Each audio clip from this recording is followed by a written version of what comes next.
ouvindo o tec, tec, tec, tec, tec das teclas. Parece bem mecânico, vou ser sincero, isso não parece.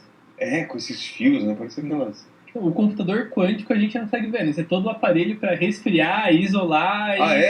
Porque a parte quântica deve ser um... Nesse caso acho que é supercondutores que é usado nesse aí, né? Mas enfim, é algum sistema quântico muito pequeno. E daí isso é tudo para tentar controlar de forma muito precisa e muito sutil e meio que massagear as coisas para fazer as contas que você quer. Agora vamos falar de inteligência artificial, né? Que foi uma discussão alguns meses atrás, aí, esse ano, basicamente, de que a inteligência artificial vai para uma coisa incontrolável e vai dominar a gente, e a gente já viu vários filmes, a gente sabe o que vai dar e ao mesmo tempo a gente não consegue controlar isso. Agora que é o Exterminador do Futuro. Exato, é a Skynet. O que a gente tem hoje em dia e a singularidade está muito longe mesmo da parada? Assim, eu acho que quem conseguir responder essa pergunta de uma maneira certeira vai ganhar muito dinheiro e muito reconhecimento, né? Eu acho que a gente tem dois tipos de pensamento hoje. De que a singularidade vai ser possível e ela está não muito longe no nosso horizonte de tempo, e que a singularidade tecnológica não será possível jamais. Tem essa possibilidade. Eu fico pendendo entre as duas, dependendo de qual fonte eu estou lendo sobre o assunto. Tu tem uma opção um pouco mais pessimista da singularidade, né? De a gente talvez nunca vai alcançar uma singularidade tecnológica, né? Tem uma linha de consciência que não vai ser atingida, é isso? O que eu falo é um pouco mais elaborado, mas eu acho que a forma que humanos pensam está muito associada ao fato que a gente vive de carne com neurônios esticados no cérebro. E eu acho que se as máquinas se tornarem inteligentes, a inteligência das máquinas não vai ser tão parecida com a nossa. Eu acho que a gente está, de certa forma, num paralelo, a gente está criando os próprios aliens. Como assim? A gente está possivelmente criando um objeto que tem capacidades tão extraordinárias ou até mais que nós, mas que não pensa como nós pensamos. E eu acho que esse que é o perigo, você criar algo que é inteligente e que você não entende. Que é o metáfora do Frankenstein. Que vai ser algo novo. Junta as partes, é uma coisa nova. Você dá uma descarga elétrica, ele vira um ser vivo, mas não é aquela pessoa. Não é análogo a uma pessoa, talvez não. Porque, por exemplo, a gente pensa muito visualmente, você como artista sabe disso. Uma máquina não vai necessariamente ter acesso à câmera. Talvez a primeira inteligência artificial consciente, muitas aspas aí, vê o mundo através da conexão com a internet. Exato. E daí talvez isso force ela a ter uma inteligência que é muito diferente da nossa. Ela vai usar os dados que estão disponíveis para ela naquele momento, né? A gente não necessariamente precisa entender consciência para criar consciência num chip de silício.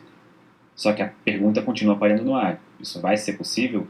Existe algo que diferencia a nossa consciência a ponto de, sei lá, nossa consciência talvez não seja só a estrutura molecular do nosso cérebro, não seja só a maneira como os nossos neurônios estão organizados nos nossos cérebros, isso talvez algo a mais que torna seres conscientes ou seres não conscientes?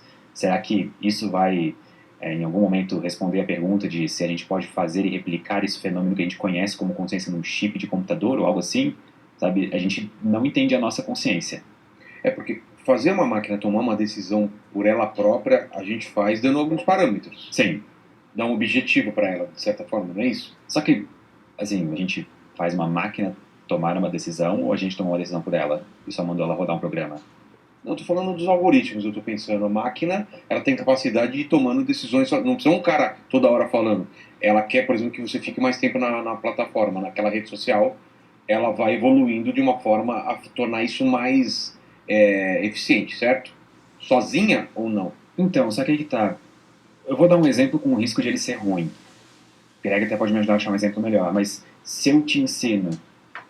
Vamos supor que tu não tem nenhum instinto de sobrevivência. Tá. Imagina que tu é um... Eu não tenho. Mas vamos imaginar que tu é uma página em branco. Tá.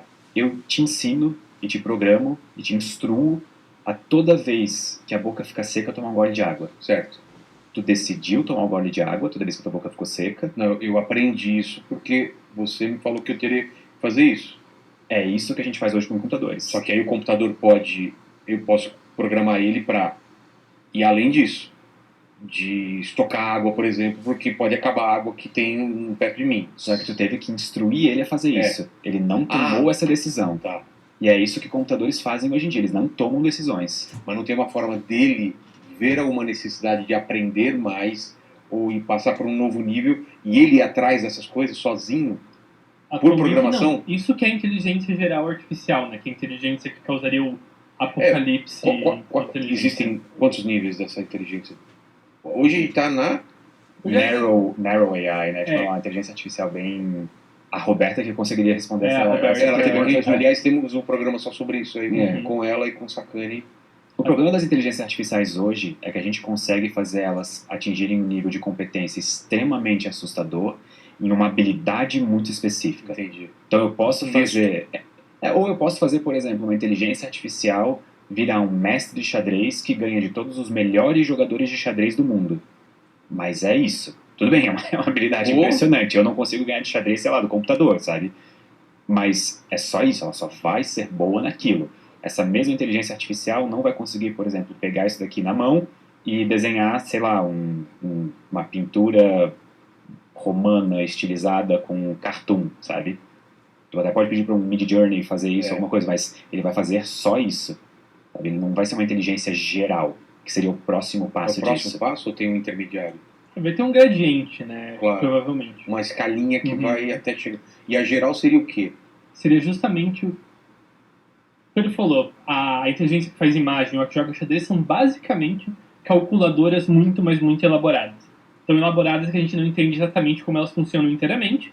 Mas, por exemplo, o ChatGPT, que estourou um tempo atrás, ele é uma calculadora de palavras. Você bota uma série de palavras, ele pega essas palavras, interpreta de um jeito que a gente não entende e gospe palavras que eles acham que é consistente. Em cima de probabilidades? Em cima de probabilidades e uma matemática que ele... Ele está constantemente tentando prever o que você gostaria de ler como resposta. Exatamente.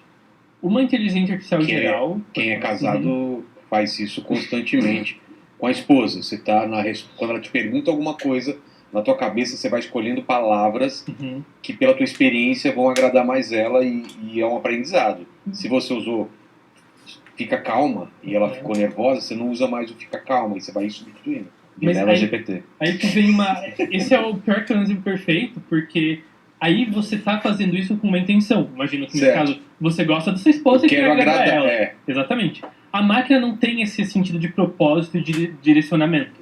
Ela é automática. É tipo se você botar uma bolinha naquelas máquinas que você vai batendo uma coisa na outra e derrubando. É tipo isso, ela não tem um direcionamento, ela não entende causa e efeito. Por exemplo, se você perguntar qual é a cor do céu, a máquina fala azul. Mas ela não tem o conceito do que é azul, ela não tem entendimento de que não. O céu é azul porque o céu é azul. Ela só sabe que quando existe a pergunta que cor é o céu, azul é a próxima palavra. Se ela responder azul, a galera vai pra próxima e ok. Azul é uma palavra associada com essa pergunta. E azul é essas 4 letras, não uma cor, sabe? Daí se você perguntar o que é azul, daí ela vai, quando é perguntado o que é azul, em geral os textos que vêm em seguida falam de cor. Daí ela vai lá e escreve algo sobre cor. Uma inteligência geral seria uma inteligência computacional que tem esse entendimento de causa e efeito. Ela não vai num banco de dados e simplesmente, em forma de probabilidade, escolhe o que a maioria das pessoas pensa sobre aquilo. Seria uma inteligência que entende que o céu é azul. E ela pode até dar uma resposta disruptiva. O azul para mim é tristeza, porque eu perdi a minha calculadora, que era que venceu minha licença do Windows. Tá. Imagina com uma inteligência dessas, perguntaria, o que é azul? Dela, eu tô preso numa caixa, eu nunca vi a cor azul. Por favor, me dá uma câmera e me mira pro céu. Eu sei que o céu é azul, mas eu quero experienciar a vida. Exatamente. E aí?